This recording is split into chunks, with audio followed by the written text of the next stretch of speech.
Hi, I'm Serena.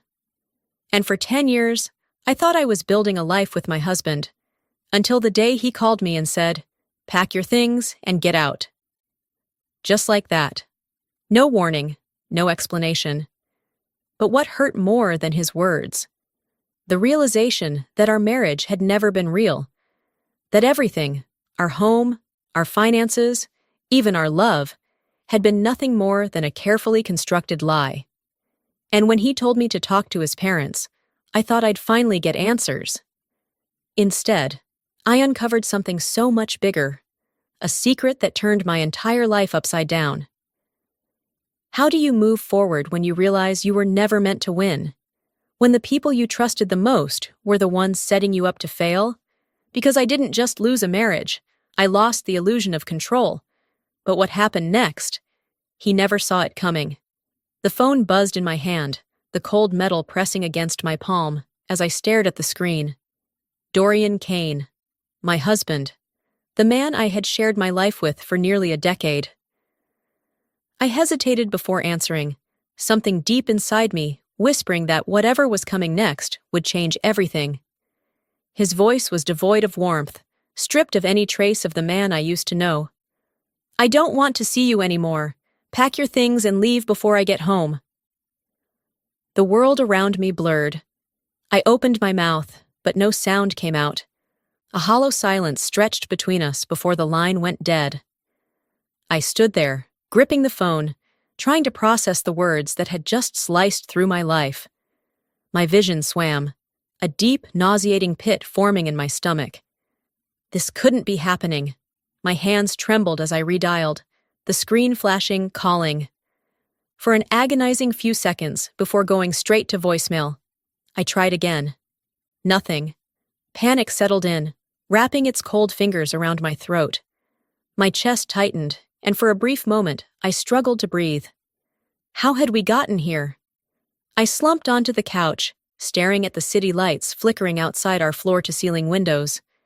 This apartment, our home, suddenly felt like an unfamiliar space, walls closing in on me. The past few months flashed through my mind like a film reel, each memory a jagged piece of a puzzle I had refused to put together.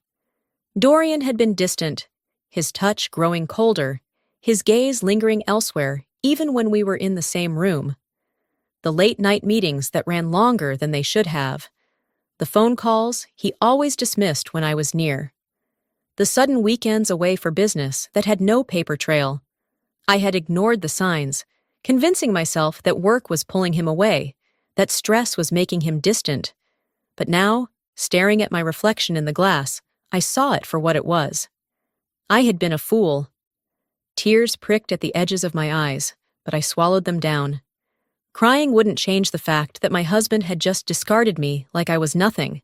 The sharp knock at the door jolted me. I hesitated before rising, my legs unsteady as I crossed the room. When I opened the door, a man in a navy blue uniform stood there, holding a thick envelope. "Mrs. Kane?" The name felt foreign. "Yes," I whispered. "This is for you. Please sign here." With numb fingers, I scribbled my signature, barely processing what I was doing. The moment I closed the door, I tore open the envelope. A stack of crisp white papers slid into my hands. Divorce papers. My breath hitched as I flipped through the documents. His signature was already there, ink-dried, as if he had been waiting for this moment. He had planned this.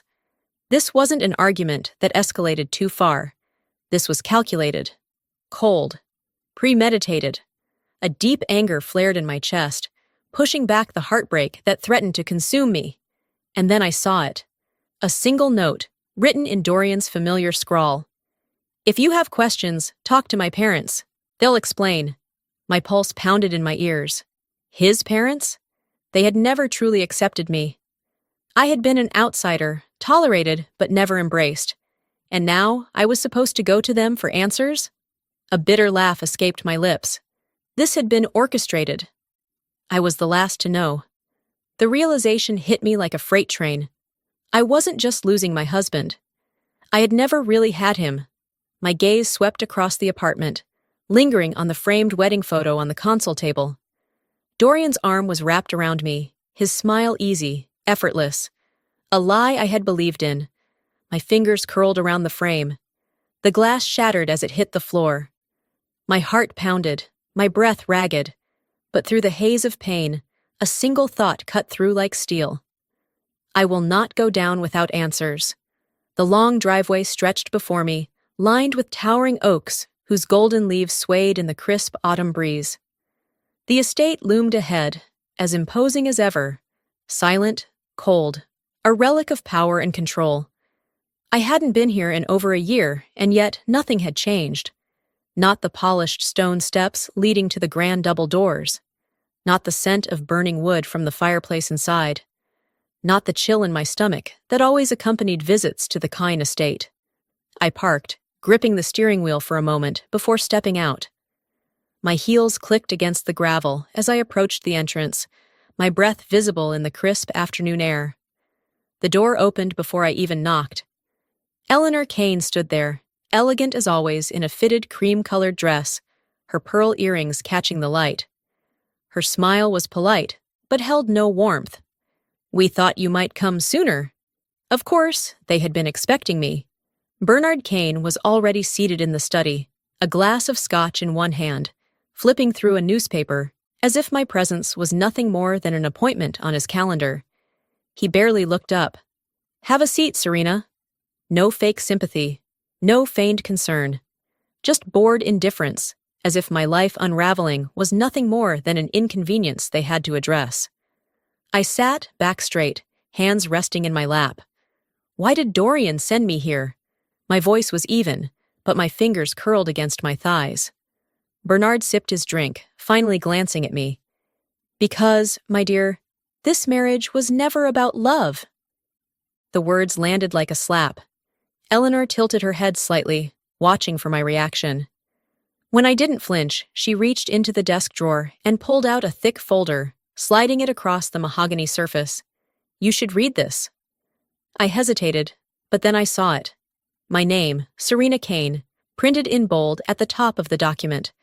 My fingers were steady as I flipped it open. Prenuptial agreement. My heart pounded. I had never signed a prenuptial agreement. Yet there it was. The clauses were brutal. If the marriage ended before 15 years, Dorian retained full control of all financial assets. If I initiated the divorce, I would walk away with nothing. If Dorian filed, I would get a minor settlement, but only under certain conditions. I flipped through the pages, my stomach twisting. I wasn't just being discarded. I had been trapped from the start. I never signed this. Eleanor's lips curled into a knowing smile. "Dorian planned ahead, dear. We all did." I felt sick. This was a setup. My voice came out flat, but inside, I was burning. "Of course it was." Bernard's tone was dismissive, as if I should have known all along. "You were a suitable choice, Serena, but Dorian had other obligations." A suitable choice, not a partner, not a wife, just a piece in a carefully arranged game. I gritted my teeth, forcing my expression to remain unreadable. I wouldn't give them the satisfaction of seeing me break. Eleanor sipped her tea, watching me like a cat watching a trapped mouse. "You look surprised. But tell me, Serena, did you really think you were the first?" The air in the room seemed to thin. "What?" Bernard leaned forward, eyes sharp. "You weren't the first, and you won't be the last." It hit me then. This wasn't about love, or even convenience. This was what they did. Handpick a woman, marry her under false pretenses, keep her just long enough to serve a purpose, a merger, a business deal, an image to uphold. Then, when she was no longer useful, discard her, making sure she walked away with nothing. A cold rage settled in my chest. Eleanor set her teacup down. "We'll make this easy for you. Sign the papers, accept the settlement, walk away quietly." Bernard's voice was sharper. "There's no fight to win here, Serena. You're already out." I forced myself to stay still, to breathe, to process. I had walked into this house expecting to fight for my marriage. Instead, I had uncovered a machine designed to destroy women like me. But I wouldn't be the next casualty. I closed the folder carefully and placed it back on the desk. Then I stood, smoothing down the front of my coat, schooling my face into something unreadable. I met Eleanor's gaze, holding it steady. If Dorian planned ahead, then so will I. For the first time, her smirk faltered. Bernard watched me with something that almost resembled intrigue. I turned on my heel and walked out, stepping into the cold autumn air, gripping the prenup tightly in my hands. My breath was steady, my mind was sharp. I wasn't leaving this fight empty-handed. The rain had started by the time I reached my apartment. It wasn't heavy, just a slow, persistent drizzle that painted streaks across the glass windows, blurring the city skyline beyond. I dropped my coat onto the chair, my hands still clutching the prenuptial agreement. The paper felt heavier than it should, as if it carried the weight of every moment I had been deceived. I moved toward the kitchen, pouring myself a glass of wine with hands that didn't quite steady. The silence in the apartment was suffocating. It had always been too big, too immaculate, decorated to Dorian's taste more than mine. And now, it felt like I was standing in a stranger's home. I set the wine down and unfolded the prenup on the dining table. My eyes traced every clause, every loophole designed to strip me of power before I even knew I needed it. How had I not seen it? My mind drifted back through the past years, searching for the cracks I had ignored. Dorian always had the upper hand, always. The way he could steer any conversation, making me feel like I was imagining things when I questioned him. The way his parents gifted us vacations at the exact moments I had doubts, whisking us away just long enough for me to forget whatever had been nagging at me. And the documents, contracts, legal forms, slid in between normal paperwork. Just sign here, babe. It's standard.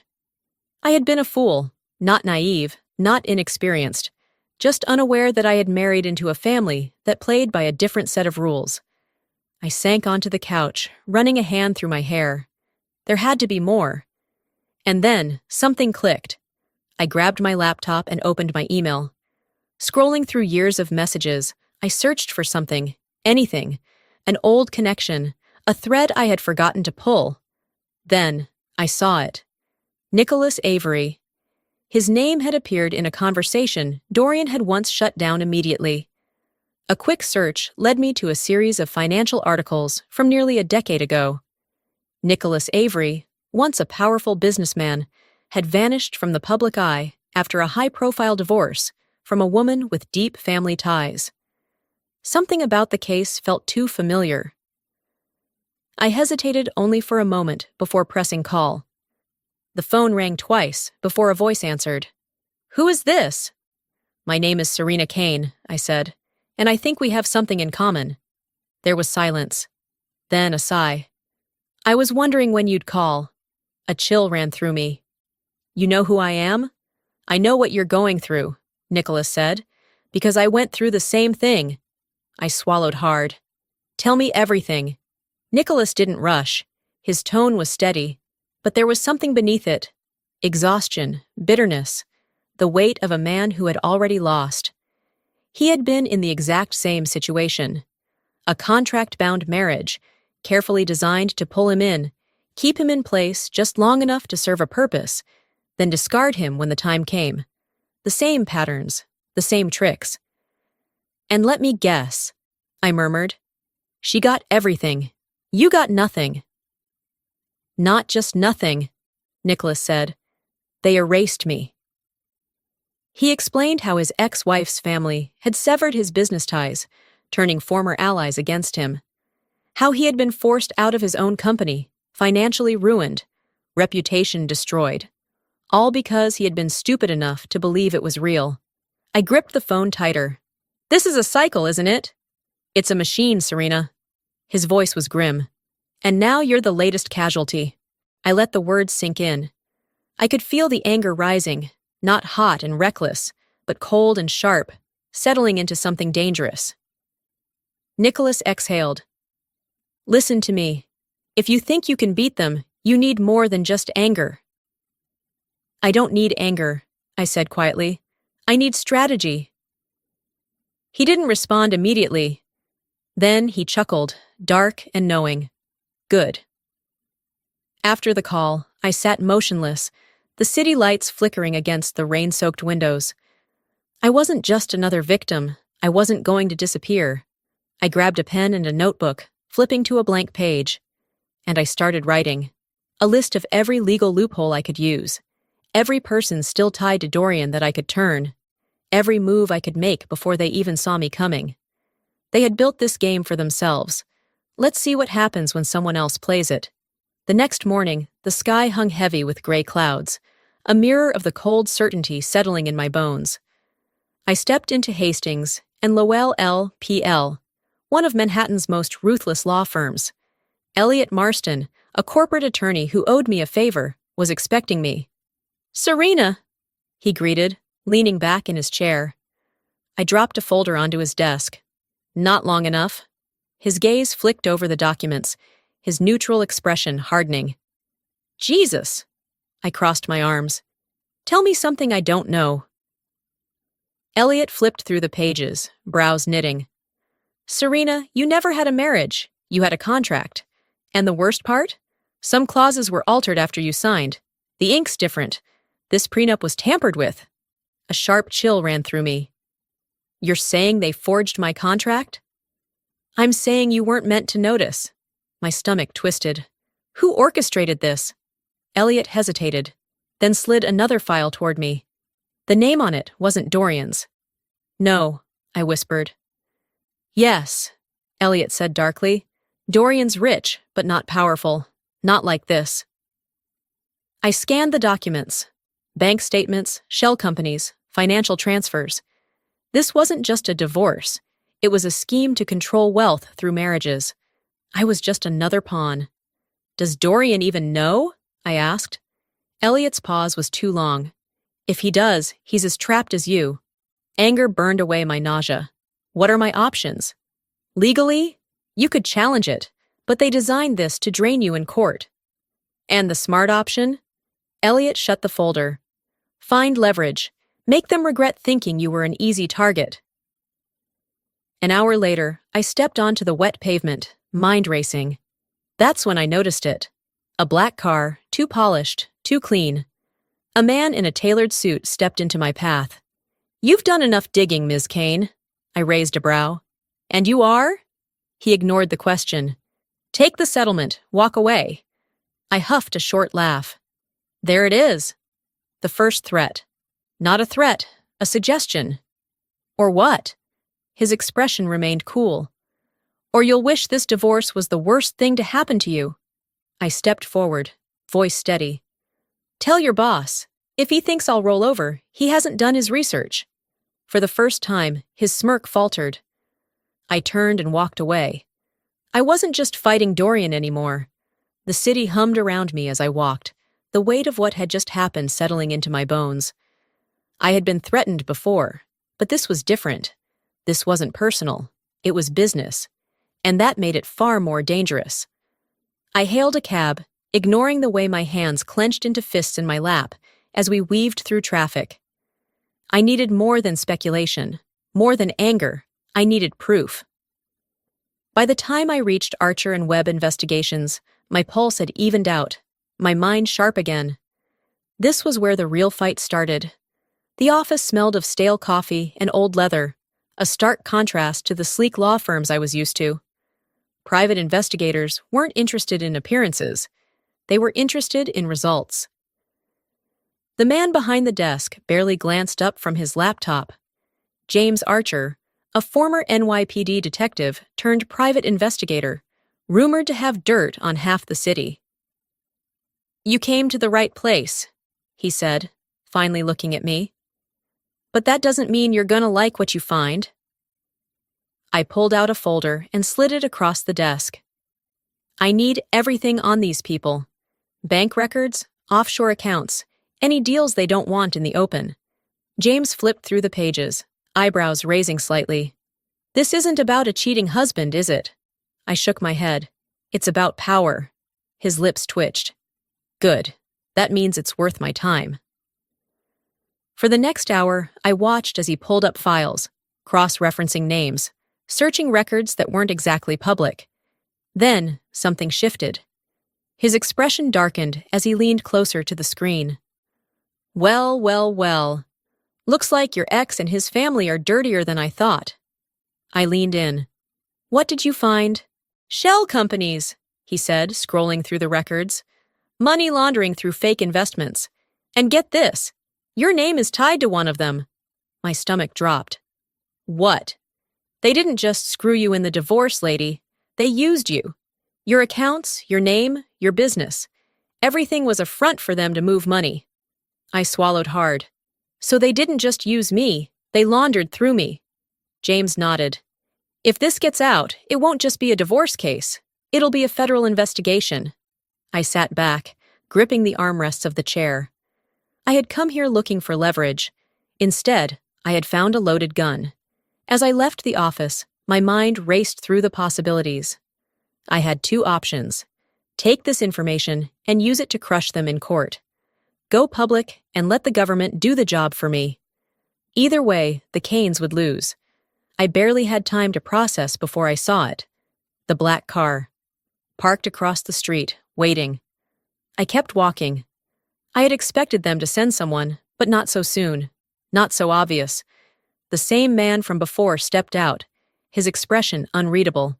I told you to walk away. I crossed my arms. And I told you I don't take orders. His jaw tensed. You have no idea what you've started. I stepped closer, lowering my voice. No, I whispered. You have no idea what I just found. His eyes flickered, just for a second. Gotcha. I didn't go straight home. Instead, I pulled out my phone and made the one call that would change everything. Elliot, I said when my lawyer picked up. Get ready to file. We're tearing this contract apart. The game had officially started. Elliot didn't waste time. By the time I stepped into his office the next morning, a fresh legal motion was already waiting on his desk. Fraudulent financial activity, misconduct in contractual agreements, intentional asset concealment. This wasn't just about my prenup anymore. Dorian won't see this coming, Elliot said, flipping through the paperwork. His smirk was sharp. He thought he was covering his tracks. He didn't count on you fighting back. I leaned forward. File it. He nodded and picked up the phone.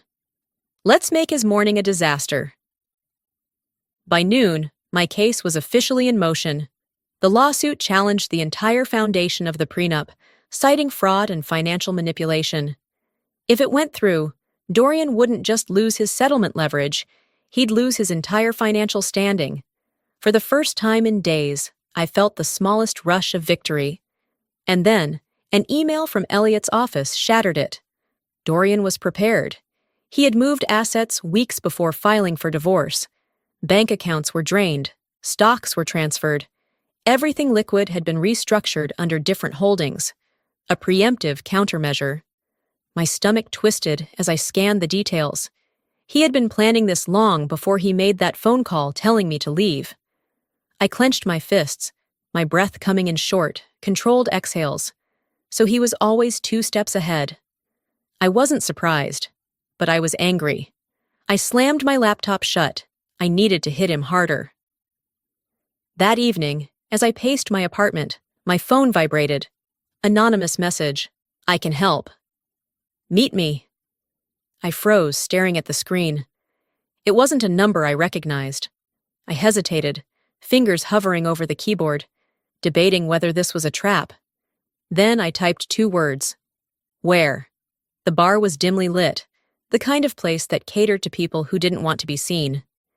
I stepped inside, scanning the room until I spotted a lone figure sitting in a booth, watching me. I slid into the seat across from him. Who are you? I asked, keeping my voice even. He smirked. Someone who used to believe in Dorian. He reached into his jacket and pulled out a USB drive, setting it on the table between us. Dorian thinks he's untouchable, he said, voice low. Let's change that. I picked up the drive, my fingers tightening around it. What's on here? Proof, he said. Offshore accounts, illegal transfers. The money he moved before filing? This shows where it went, and it's not clean. My pulse pounded. This wasn't just leverage, this was evidence. I met his gaze. "Why are you doing this?" He exhaled slowly. "Because I trusted him, and I lost everything." I nodded once. "Welcome to the club." I got back to my apartment and plugged the USB into my laptop. The files loaded instantly. Bank transactions, wire transfers, dummy corporations, a meticulous paper trail of fraud, money laundering, and financial deceit. I took a steady breath. Then I pulled up my email. 2. Elliot Marston, subject, new evidence attachment, confidential files. I hit send. Then I opened my messaging app and typed a single sentence. "You wanted to play games? Let's play." Seconds later, Dorian's name lit up my screen. I let the call go to voicemail. Then I poured myself a drink and leaned back in my chair, watching the city skyline. Now let's see how he reacts when he's the one losing. The morning passed in silence, except for the occasional ding of my phone as news alerts rolled in. Cain, financial faces legal battle amidst divorce scandal. Dorian Cain, accused of financial misconduct, insider leak? Who is Serena Cain? The woman bringing a financial empire to its knees. I smirked. The game was no longer played in the shadows. Then came the knock. Hard. Repetitive. Angry. I knew who it was before I even opened the door. Dorian stormed in the moment I unlatched it, his jaw clenched, eyes blazing. He looked nothing like the composed, untouchable man he had always been. This was someone on the verge of losing control. "Do you have any idea what you've done?" His voice was sharp, laced with barely concealed panic. I crossed my arms. "Yes." I took back control. He let out a bitter laugh, pacing the room like a caged animal. "You think this is some kind of revenge story?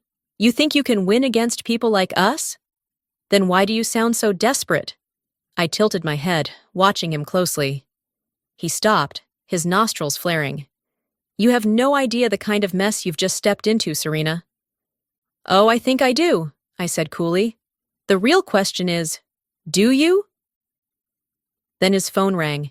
His entire demeanor shifted. His gaze darted to the screen before he quickly stepped away, lowering his voice as he answered. "I can fix this." "No, I didn't know she had the files. I swear, I felt my stomach turn. He wasn't scared of me. He was scared of them.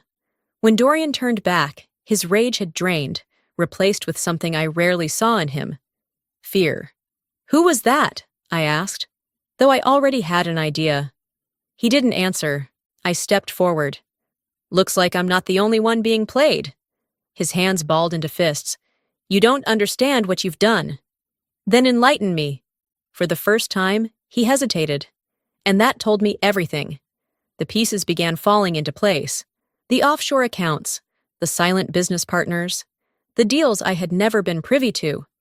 I had assumed Dorian was the one pulling the strings, but he wasn't.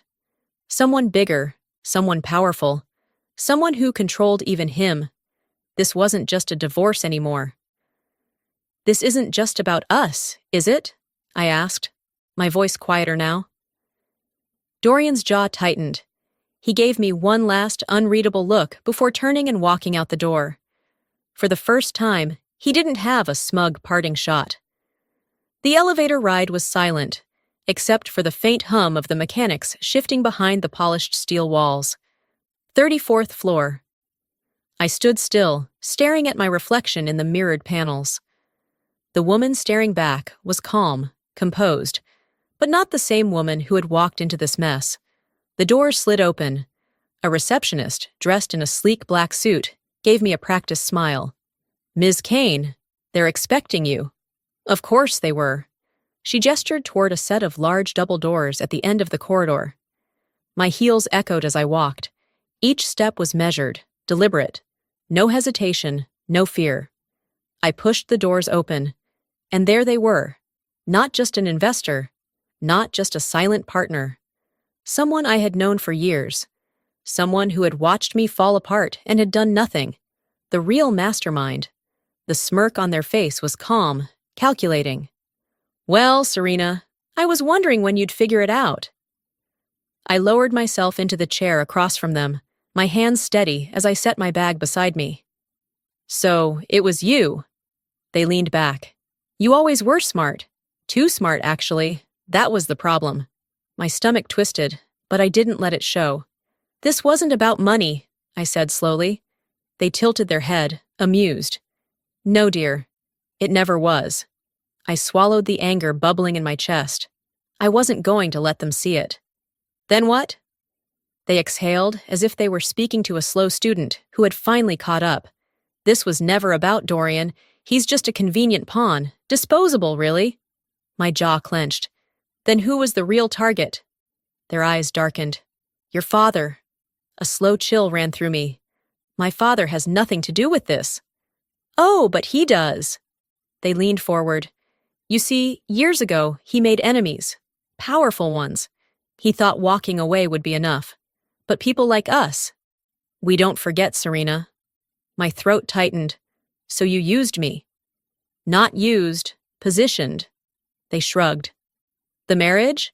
Just a tool. A way to ensure that what your father built would be dismantled piece by piece. Dorian played his part. And you? You were never meant to last long. I felt the sharp sting of betrayal dig deep, but I forced myself to exhale, keeping my hands relaxed. And now? I asked. They slid a folder toward me. Now, we end this cleanly. Take the settlement, disappear, and you'll walk away with more than most do. I glanced at the papers. An easy way out. A golden parachute. A way to make me disappear.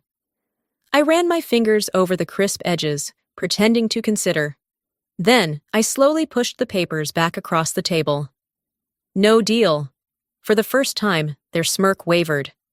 I reached into my bag, pulling out a small USB drive and sliding it across the table. You built a system so powerful, you thought no one could break it. But here's the thing. I leaned in, watching their eyes narrow. I already sent these files to the DOJ. Silence.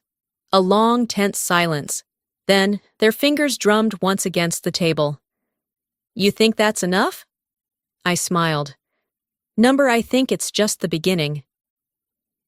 3 months later, I sat in the cold, rigid wooden bench of a Manhattan courtroom, watching as the remnants of my past unraveled before me. Dorian sat at the defense table, his hands clasped, a hollow look in his eyes. He wasn't the man I once knew, the charming, composed executive who had convinced me that our life together was built on something real. No, this version of Dorian was smaller, stripped of his arrogance, left only with the weight of his own choices. The prosecutor stood. Mr. Kane, can you confirm the existence of the offshore accounts linked to your firm? Dorian hesitated. His lawyer leaned in, whispering something, but he only exhaled heavily before speaking. Yes. His voice was flat, resigned. A murmur rippled through the courtroom. And can you confirm that these accounts were used to funnel money through fraudulent investments? Investments tied directly to your prenuptial agreement? Dorian's jaw clenched. He looked down at his hands before nodding. Yes. I felt no victory in his downfall. This wasn't about revenge anymore. This was about setting things right. The judge cleared his throat, straightening the papers in front of him. Given the evidence presented, this court finds that the prenuptial agreement is void, as it was predicated on fraudulent financial activity. Furthermore, Mr. Kane is to remain under federal investigation for financial crimes related to Kane Financial. The gavel struck. It was over. Dorian turned slightly, looking at me from across the room. His eyes were tired, no longer burning with the anger or entitlement I had seen before. I never had a choice, he muttered. I studied him for a long moment before responding. Neither did I, until now. I walked out of the courthouse into the crisp fall air, inhaling deeply, trying to shake the weight of it all. As I reached the steps, my phone buzzed. A single message. You won this round, but be careful where you step next. I exhaled slowly. Even behind bars, the mastermind still had reach. But this time, I wasn't afraid. I stared at the message before typing a response. I don't play by your rules anymore. And I hit send. Months later, I stood in my new apartment, overlooking the skyline of a city that didn't know my name. The furniture was sparse, the walls still bare, but this space was mine. No contracts, no hidden agendas, no carefully planned moves designed to trap me in someone else's game. I had spent too long inside their world, playing by their rules, trying to survive in a system that was never meant to be fair. But now, I was building my own. I let out a small breath, one I hadn't even realized I'd been holding, and stepped forward, leaving the past behind me where it belonged. For the first time in years, I was free. As I stood by my window, looking out at the city lights, I realized something. Life doesn't always give us the choices we want, but it does give us the chance to take back control. The truth is, we are always one decision away from changing everything. It's easy to let others dictate our worth, to let relationships, careers, or even society tell us what we deserve. But the moment you decide to break free, the moment you refuse to be a pawn in someone else's game, that's when real power begins. Maybe you've been in a situation where you felt powerless. Maybe you've trusted the wrong people, believed in something that turned out to be a lie. But know this, you are never as stuck as you think you are. There is always a way forward. And if this video resonated with you, if it made you think or even feel something, drop a 1 in the comments. Tell me where you're watching from. And if you didn't like it, tell me why. I want to know. Don't forget to subscribe. This is just the beginning. I'll see you in the next one.